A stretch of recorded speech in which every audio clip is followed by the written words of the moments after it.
Welcome in, Savvy Investors, to the Savvy Investor YouTube page. How are you? It is Labor Day weekend, and I know you guys are very passionate about folks and making sure that they work their entire lives and they don't get fooled again, and they have a There good it is. plan. They have a Reference to good the plan, Who doing another tour. and the who.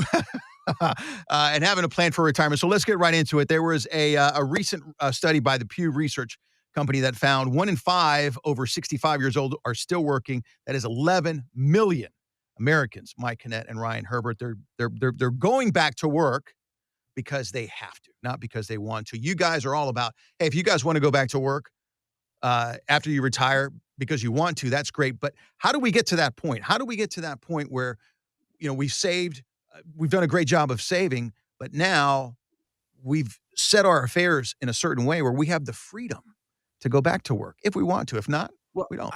I can say, and Ryan, you can correct me if I'm wrong, but I am 100% positive that none of those 11 million people that were forced to go back to work ever sat down with us. Because I'm telling you right now, the only reason people go back to work from my perspective is because they love what they do and they miss it and they want to go back and enjoy it, not because they're forced to or have to. And I think that's the difference between what we do for you guys and what a lot of the financial planners and insurance agents and advisors and stuff do. For us, it's all about having a truly comprehensive plan so that you know exactly where your income's coming from. And quite frankly, making the decision, do you want to retain the risk of running out of money, or do you want to transfer that risk? And the fact is, it's an option for you, right? It's not like you have to, it's not like you have to keep the risk, and it's not like you have to transfer the risk, but you need to know that you have a choice. And when you make that choice, you need to make the choice with the most information possible. And again, those 11 million people, my heart goes out to them that they're being forced, especially at this point in your life. I mean, they've worked so hard. They've sacrificed so much.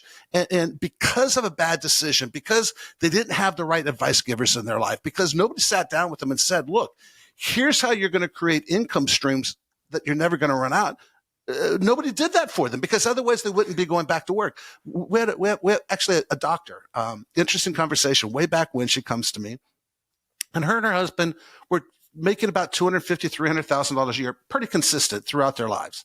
And they had done a reasonable job of saving for retirement, but they had not done enough to save. They had not saved enough that they were going to be able to have $300,000 a year for the rest of their lives. And when I sat down and did the calculations, I figured they were coming in at about 150, 175 after taxes, which is still pretty comfortable. And she said to me, she was getting ready to inherit about $1 million from her dad. And she said, I want to retire on $500,000 a year.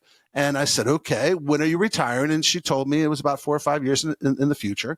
And I said, great. You need to save, and I don't remember the exact number, but you need to save $575,000 a year for the next 5 years, so that you'll have enough money to have $500,000 a year to retire. And the look on her face is, well, that's stupid. I don't even make that much. Yes, I agree. Why do you think you need to have that much money to retire on?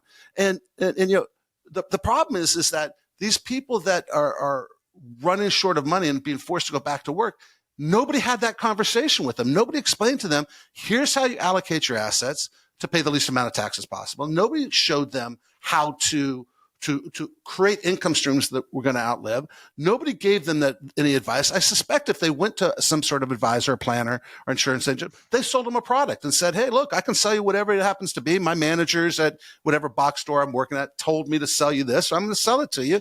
And it all sounds well and good until, you know what? You run out of money, and then, oh, I'm sorry about that. That's just the nature of the beast. And it's insane, because we see it all the time. I mean, we see people come in all the time that have been given bad advice, and now we're trying to fix it after the fact. Yeah, and a lot of the times it really is that they go see an advisor, and they show that advisor, here's how much I'm making, here's how much I'm saving, here's how much I've saved. And that advisor just takes those details, puts it into a computer, and uses a Monte Carlo simulation, which is literally just the computer program rolling the dice, just as it sounds.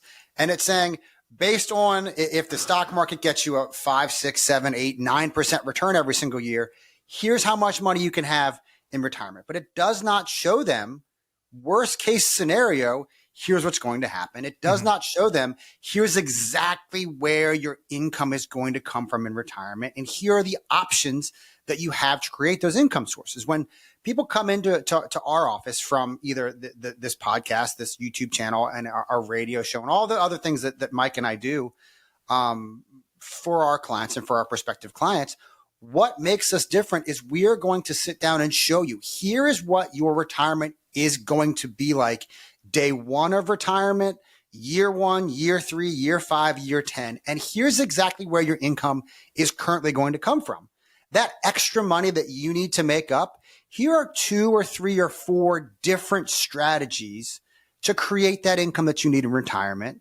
Here are the pros and cons to all these different strategies that you can use. You can use an annuity. You can use the stock market. You can use preferred stocks. You can use CDs or bonds or whatever it is. But here are the exact steps that you need to take to have that retirement that you want, to have that retirement that you've dreamed of. And essentially, once we put this plan in place, once we put all these things together, it is giving our clients the 3 bad day rule of knowing that based on this data, based on the information that Mike and I and their team have put together for me, if I have more than 3 bad days in a row at work, you guys I are can out. quit. Yeah. I can have the retirement that I've wanted. I just had this conversation the other day with one of my existing clients. He just came to me and said, Ryan, I'm done. I know we plan on my retirement being in December of 2025, but things have just gotten too hectic. The policies they're putting in place are just too terrible. This company is going down the drain and I don't want to be a part of it.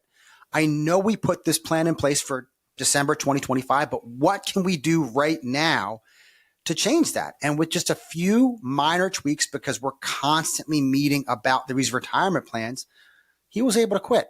He walked into his office the day after we had our conversation and said, that's it. I'm done. I don't want to deal with this anymore.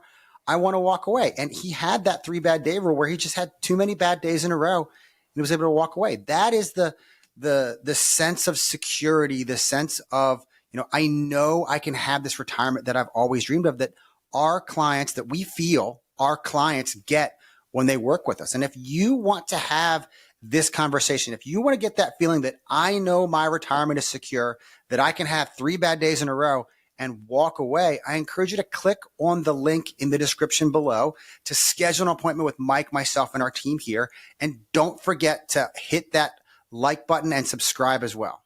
And Ryan, I mean, let's think about this for just a minute. These 11 million people that had to go back to work, they went back to work because either A, they didn't seek advice, or B, they got bad advice. But between those 2 approaches, they decided to absorb the risk themselves. They decided that they were a better steward with their money and making the decisions on how to not run out of money. So rather than getting advice on how to not run out of money, they clearly ran out of money because they're going back to work. And I know annuities. I know they're horrible, Mike. They're a dirty 4-letter word. I mean, everybody hates them. You Google annuities, the first thing that pops up is I hate annuities, and you should too. And you know what? There are a bazillion reasons why you should hate annuities. I get it, but let's think about it for just a minute. We transfer the risk of our homes burning down, of something going wrong in the house. We transfer our risk to an insurance company. Heck, all of us want Social Security, which is basically a pension and an insurance company. A lot of us would love to have a pension. Well, those are frequently funded by insurance companies. If you own an automobile, you have insurance. For most of us, we want health insurance to transfer the risk of our illnesses to an insurance company, to transfer the risk of out-of-pocket payments for some of those prescription drugs. We transfer it to an insurance company. You probably had life insurance at some point in your life to make sure that if you died prematurely, your loved ones weren't left hanging. So you transfer the risk of your death to an insurance company. Why is it all of a sudden that the ability to transfer your risk to an insurance company that says, I will never run out of money, why is that all of a sudden a bad idea in so many people's minds? Now, again, it's not the right solution for everybody, and it's not the right choice for everybody. But the fact is, I'm going to challenge anybody out there to show me any other vehicle. Yes, CDs will do that as well. But any other vehicle that comes with a guarantee, and you guys can see me, I'm doing my air quotes because it's guaranteed by the insurance company. But what other investments out there guarantee that if you give them the right amount of money, they guarantee you, and if you're married, your spouse or significant other, what other companies, what other avenue, what other source guarantees you never run out of money? And please click below, click on the like, click on the follow, click on the link, but you can also reach out and tell me, Mike, you're full of that. You're just full of BS. Here's another avenue you can do that they will guarantee you, not statistics, right? Because statistics tell us whatever story we want to believe. Yes, we have lots of clients that take money out of the stock market every year, do not own an annuity, and they recognize the risk they're taking. We have people using preferred stocks and dividend paying stocks. We have people that use rental properties, but you know what? None of those are guaranteed.